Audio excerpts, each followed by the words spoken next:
함께 찬송가 425장 찬양하심으로 새벽 예배 시작하겠습니다.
하나님 말씀은 요한복음 10장 1절부터 18절입니다. 요한복음 10장 1절부터 18절 신약성경 162페이지에 있습니다.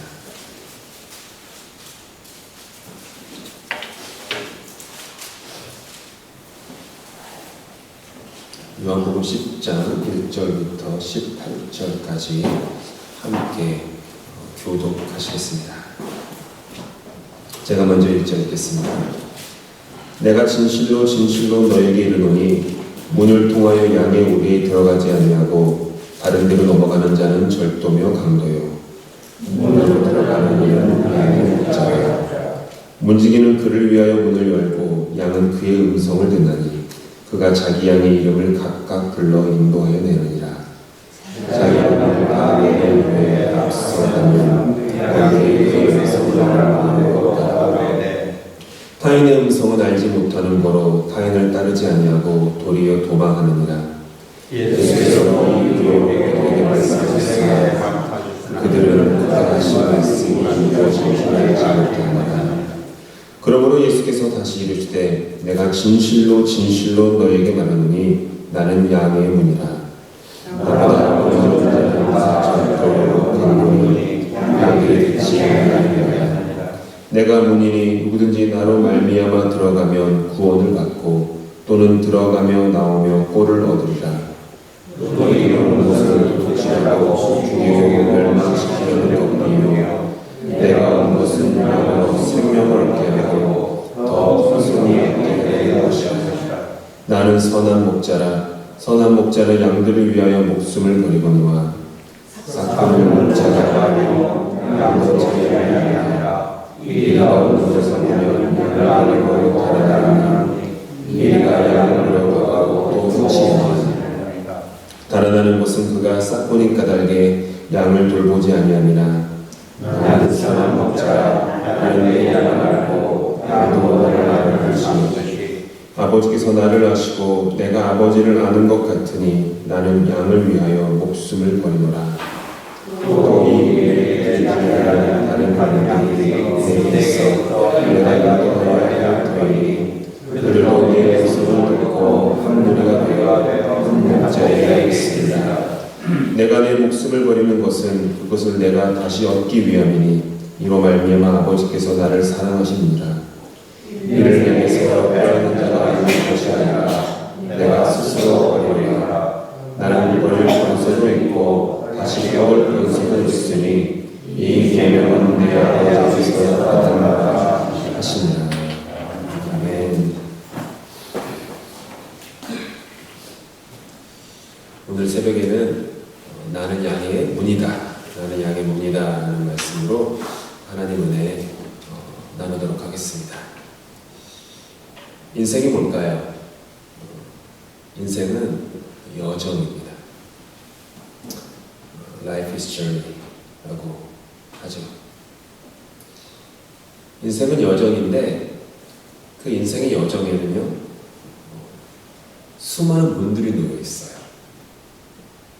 때로는 열려진 문을 지나 기쁜 마음으로 문 너머의 세계로 들어가기도 하고, 때로는 닫힌 문 앞에서 절망하며 아파하기도 합니다.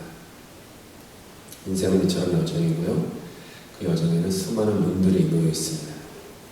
예수께서 오늘 말씀하셨습니다. 나는 문이다. 나는 문이다. 첫 번째 새벽 예배 때는 나는 빵이다. 생명의 빵이다. 생명의 떡이다. 두 번째는 세상이 나는 빛이다. 오늘은 나는 문이다. 문의 목적은 들어옴과 나감입니다. 들어오고 들락나가, 들어오고 나가는 게 문의 목적이죠. 다른 표현을 하면 이쪽의 세상에서 저편의 세상으로 넘어가게끔 해주는 것이 문입니다. 그래서 그 문은 구원의 문, 영원의 문, 충만한 생명의 문이 됩니다. 그런데 그 문은 나의 노력과 나의 수고로 또 나의 애씀으로 열리는 문이 아닙니다. 인생에는요, 내가 수고하고 내가 애쓰고 내가 노력해가지고 열 수 있는 문이 있어요.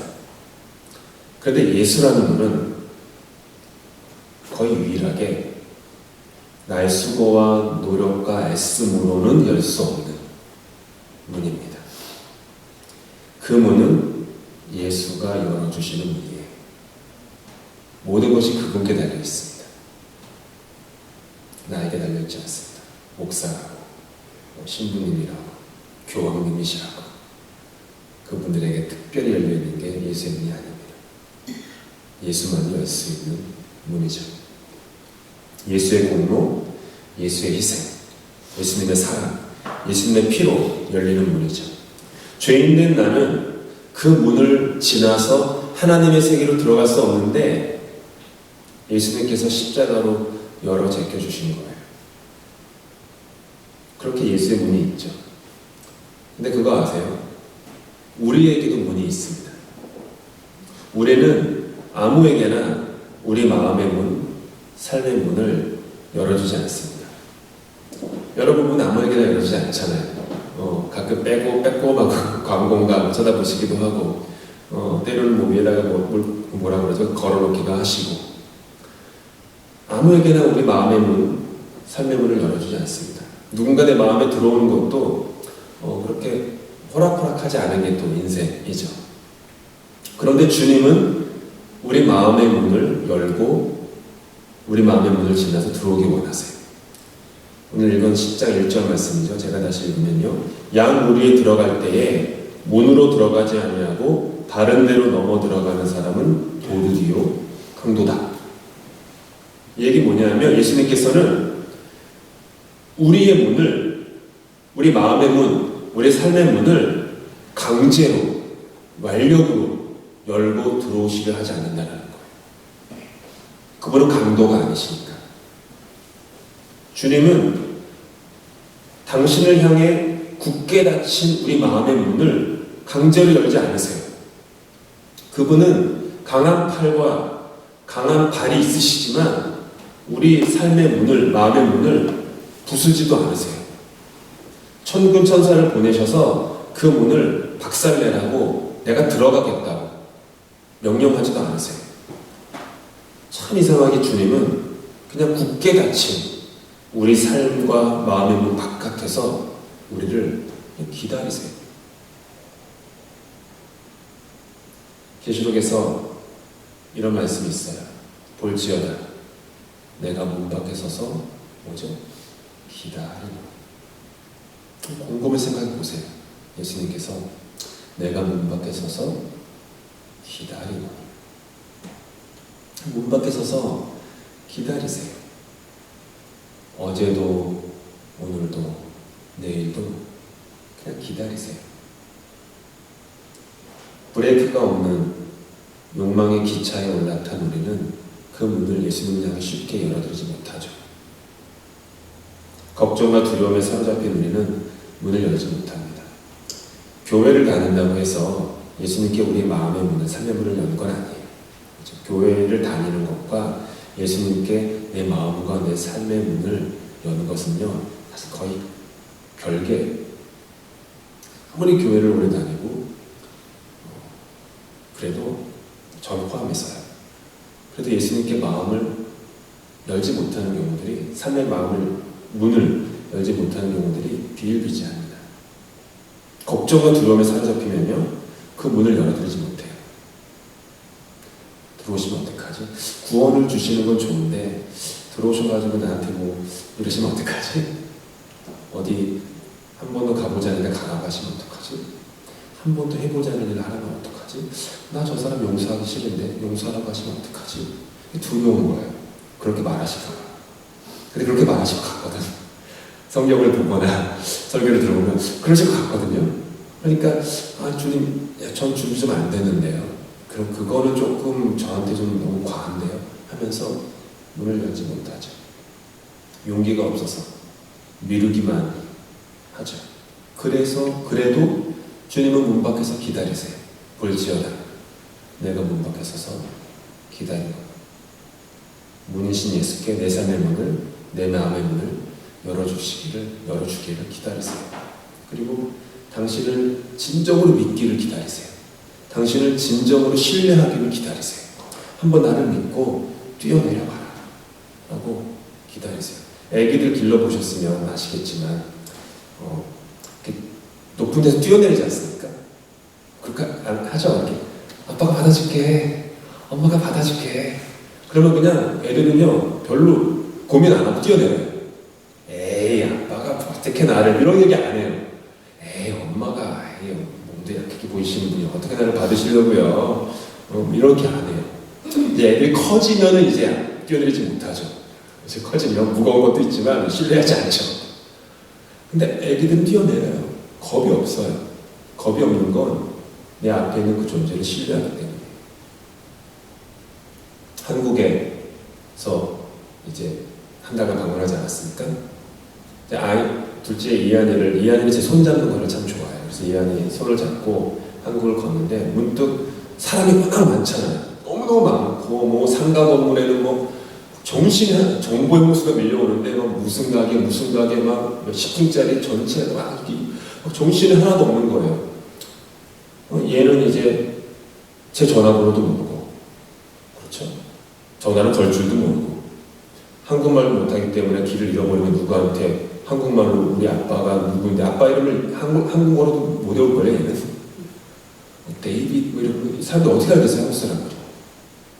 그러니까 제가 만약 이 자소서를 놓치면은 얘는 그냥 찾을 방법이 없는 거예요. 문득 두렵더라고요. 근데 얘를 보니까 두려움이 없어요.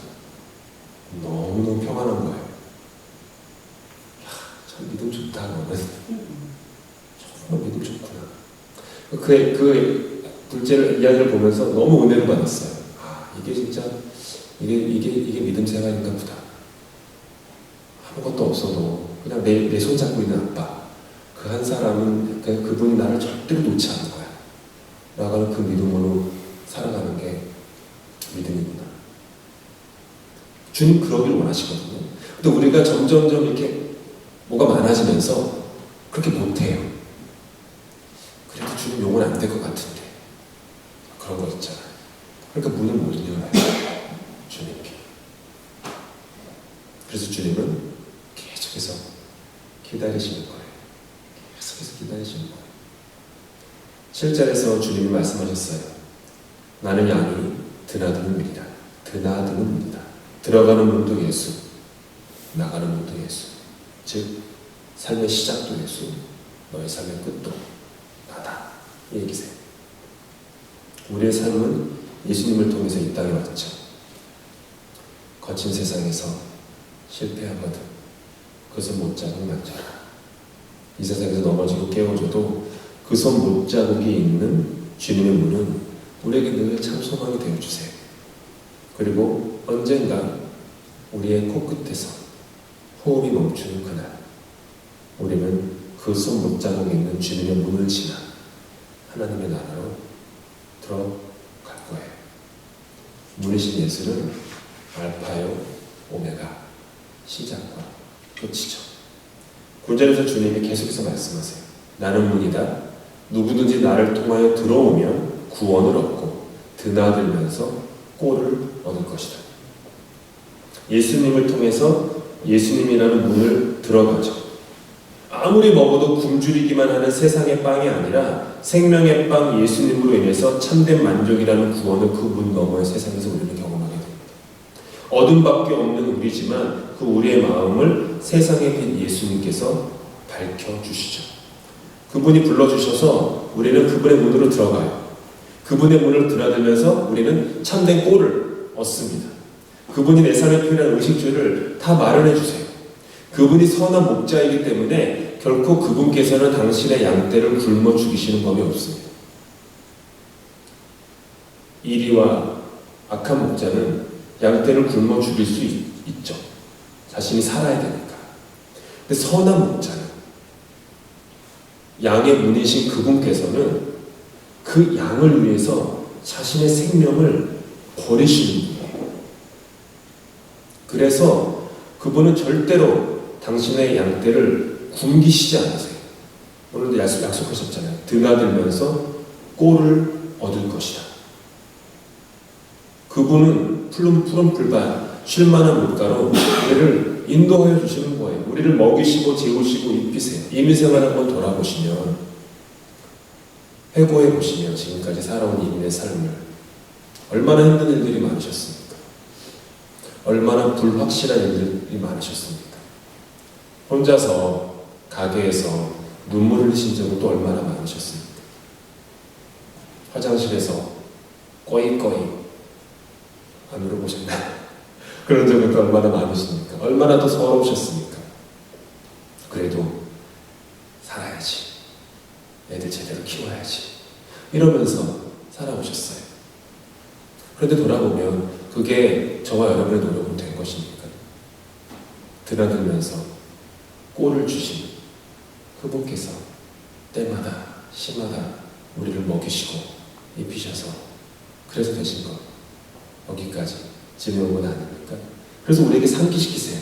무엇을 먹을까? 무엇을 마실까? 무엇을 입을까? 염려하지 마라. 내가 너희의 문이다. 내가 너희의 목자다. 나를 믿어라. 그러니까 용기 있게 믿음으로 나를 향한 너를 향한 나의 부르심을 완성해라. 이렇게 말씀하시는 거죠. 근데 그 문은요, 예수님이라는 문은 좁은 문이에요. 마태복음 7장에서 예수님께서 이렇게 말씀하셨죠. 좁은 문으로 들어가거나 멸망으로 이끄는 문은 넓고 그 길이 널찍하여서 그리로 들어가는 사람이 많다. 생명으로 이끄는 문은 너무나도 좁고 그 길이 비좁아서 그것을 찾는 사람이 적다. 멸망으로 향하는 문은 넓습니다. 쉽고 편하고 즐거운 문은 넓어요. 나의 이익을 위해서 속이는 것은 그 문은 넓어요. 요령을 부려서 피하는 것도 넓고 과장하고 축소하는 것도 넓은 문이죠. 근데 좁은 문은 생명으로 이끄는 문이에요. 그 길이 비좁기 때문에 찾는 사람이 적어요. 믿음의 길을 걷는 것은 이렇게 좁은 문이죠. 예수 때문에 나의 유익을 버리는 거, 나의 이익을 버리는 거, 좁은 문이죠.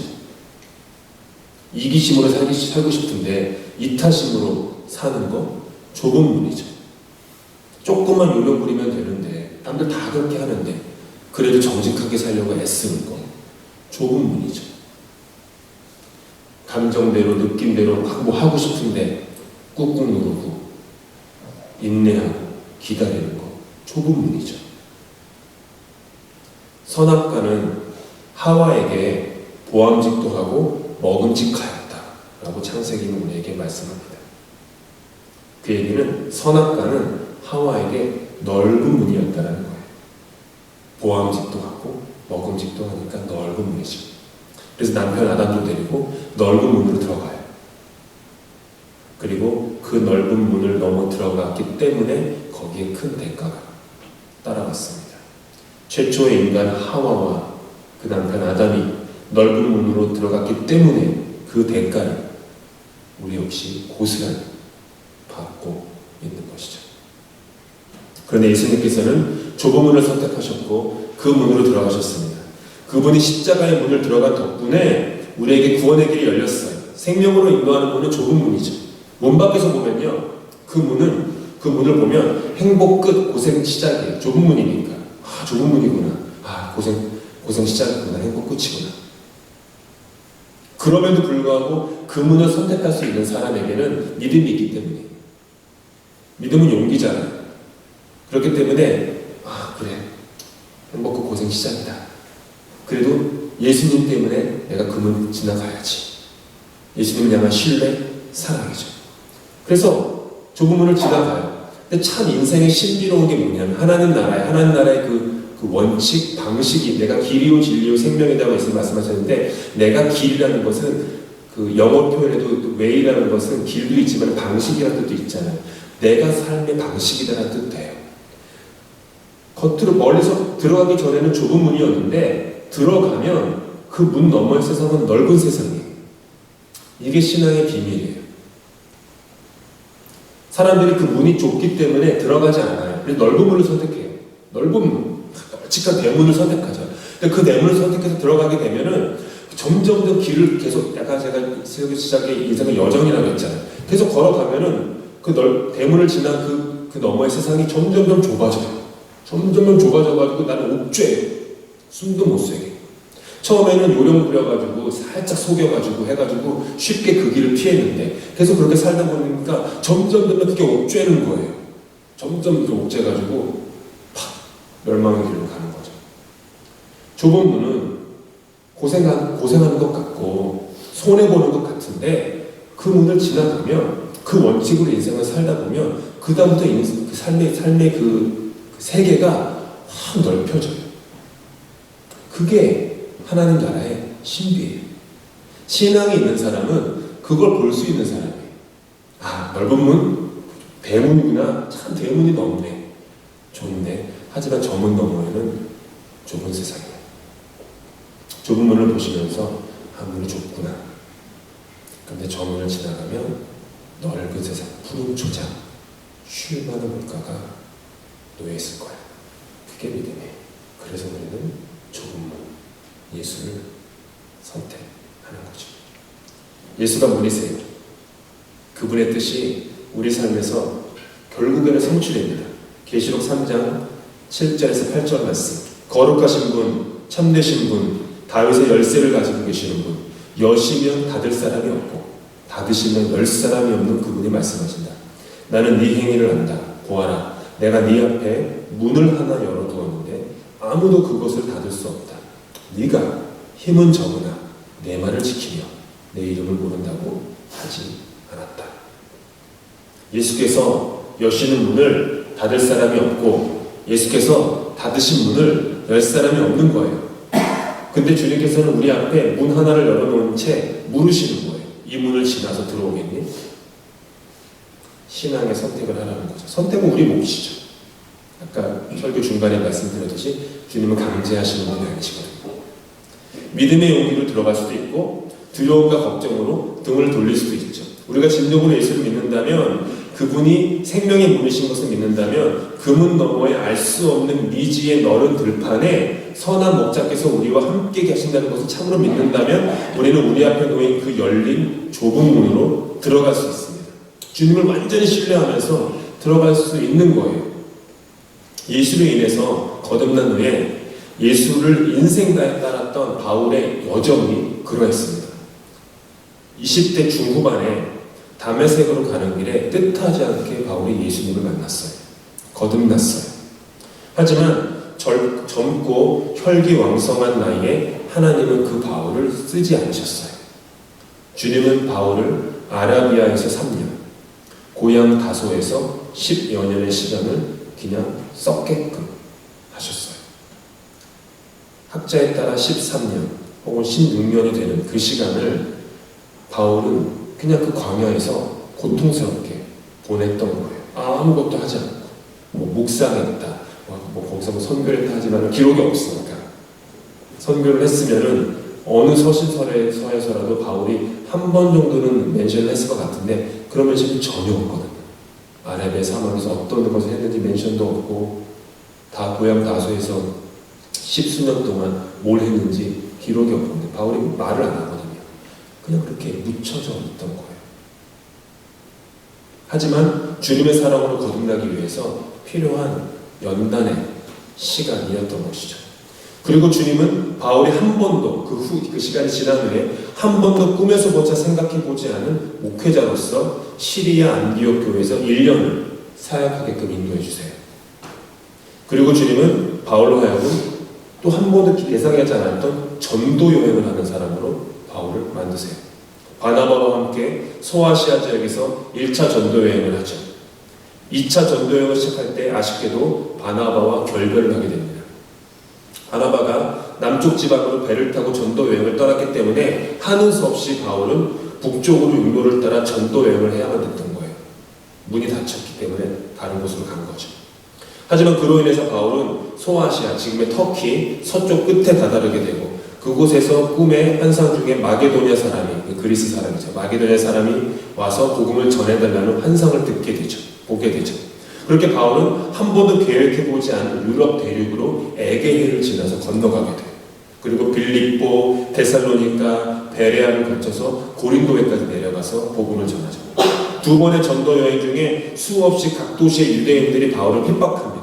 그래서 바울은 그들의 핍박 때문에 문이 닫혀서 하는 수 없이 그들을 피해 다른 도시로 계속 이동해야만 했었어요. 자신이 계획했던 문들이 계속 막히고 다른 문들이 열려서 그 문들로 들어가야만 했던 것이죠. 그렇게 계획에도 없던 고린도에 2차 전도 여행 때에 이르러 18개월을 머물면서 바울은 로마가 내가 가야 할 최종 목적지구나 라고 로마를 향한 부르심을 서서히 무르익게 되죠. 그리고 3차 전도 여행 때 에베소에 3년 동안 머물면서 로마를 인생 최종 목적지로 삼고 그것을 장로들에게 선포하게 되죠. 그런데 방금 설명드린 것처럼 그의 계획과는 또 다르게 길이 풀려요. 그것이 바울을 향해 열어놓으신 주님의 문이었기 때문이죠. 예루살렘에는요, 바울을 죽이기 전에는 먹지도 자지도 쉬지도 않겠다라고 하는 암살꾼들이 40명이 넘게 있었습니다. 만약 바울이 자신이 계획한 대로 4차 전도 여행을 실행해서 자유인의 신분으로 예루살렘을 떠나 로마로 향했다면 그는 예루살렘을 벗어나기도 전에 그 40명의 암살자들에 대해서 그냥 죽었을 거예요. 근데 주님은 바울로 하여금 죄수의 신분이 되게 하셔서 죄수의 신분이었기 때문에 뜻하지도 않게 로마군의 수백 명의 로마군의 보호를 받으며 예루살렘을 안전하게 떠나서 머리카락 하나 상하지 않고 로마로 가게 돼요. 물론 자유인이 아닌 죄수의 신분으로. 바울의 삶은 이처럼 계속 문이 막혀서 뜻하지 않게 열린 문들을 향해서 계속 들어가서 마지막 복음을 땅끝까지 전하고 인생을 마감한 그런 삶이었다는 거죠. 똑같은 사람이에요. 저와 여러분보다 더 대단한 사람이 아니라 똑같은 사람의 차이가 있다면 그는 어린아이처럼 예수님을 잘 믿었던 거죠. 인생의 여정은 문입니다. 여러분 앞에 놓인 문이 닫힌 문일 때도 있고 열린 문일 때도 있습니다. 원했던 문이 열릴 때도 있고 굳게 닫힐 때도 있습니다. 원치 않았던 문이 열릴 때도 있습니다. 도무지 그 문 너머에 어떤 세상이 있는지 모를 문이 열릴 때도 있어요. 믿음의 삶을 살아갈 때 우리 앞에는 빨간 신호등이 많이 있을 거예요. 때로는 공사 중 신호가 우리의 가는 길을 가로막고 어쩔 수 없이 디투어를 해야만 하는 인생의 여정도 경험하시게 될 것입니다. 하지만 그런 모든 상황 속에서 믿음의 용기로 살아가실 수 있기를 바랍니다. 주님께서 여러분을 위해 열어놓으신 문은 닫을 자가 없습니다. 그리고 주님께서 여러분을 위해 닫아놓으신 문은 그 누구도 열 자가 없습니다. 주님께서 여러분을 위해 열어놓으신 문은 비록 좁은 문이에요. 근데 믿으시면 좋겠어요. 이 새벽에 꼭 다시 한번 마음에 믿으시면 좋은 곳은 그 문 너머에는 푸른 초장, 넓은 초장, 쉴만한 물가가 있다는 것을 믿으실 수 있기를 바랍니다. 주님은 여러분을 가장 잘 아세요. 그리고 주님은 선한 목자셔서 여러분에게 선한 행위만 하십니다.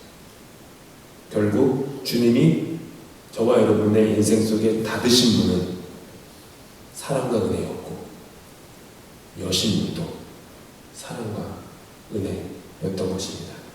우리가 세운 계획과는 다르지만 우리의 발걸음을 인도하시는 주님 덕분에 저와 여러분의 인생은 우리의 인생을 완성한 그 자리, 바울에게는 로마였거든요. 그 자리가 각 사람마다 저는 로마가 있다고 믿어요. 저의 로마, 여러분의 로마, 그 자리까지 하나님께서 반드시 인도하실 것입니다. 그렇게 저와 여러분의 인생을 주님 안에서 완성되실 것입니다. 하루하루 믿음으로 용기로 살아갈 수 있는 저와 여러분 되시기를 주님의 이름으로 축원합니다. 기도하시겠습니다. 사랑의 주님, 주님은 문이십니다. 아무 자격도 없는 우리들을, 죄인 중에 괴수된 우리들을 주님께서는 당신의 생명을 내려놓으시고 그 문설주에 당신의 피를 바르심으로 그 문을 지나 유월절 건너가게 해주셨습니다. 그런데 여전히 우리는 주님을 향해서 우리 마음의 문을, 삶의 문을 열어놓지 못할 때가 참 많습니다. 우리의 문 밖에서 기다리시는 주님께 이제는 우리의 문을 열어드릴 수 있도록 도와주십시오. 우리 안에 세계로 들어오셔서 좌정하사 다스려 주십시오. 인생 속에 우리가 맞이할, 여정 속에 맞이할 문들이 좁은 문일지라도 그것이 주님이 마련하신 문이라면 그 문을 지나갈 수 있는 용기를 주시고, 주님이 닫으신 문이 있다면 그 앞에서 서성거리지도 않고 주저앉지도 않도록 도와주시고 계속해서 우리에게 주어진 부르심의 여정을 걸어갈 수 있도록 주님 축복하여 주십시오. 예수 그리스도 이름으로 기도합니다.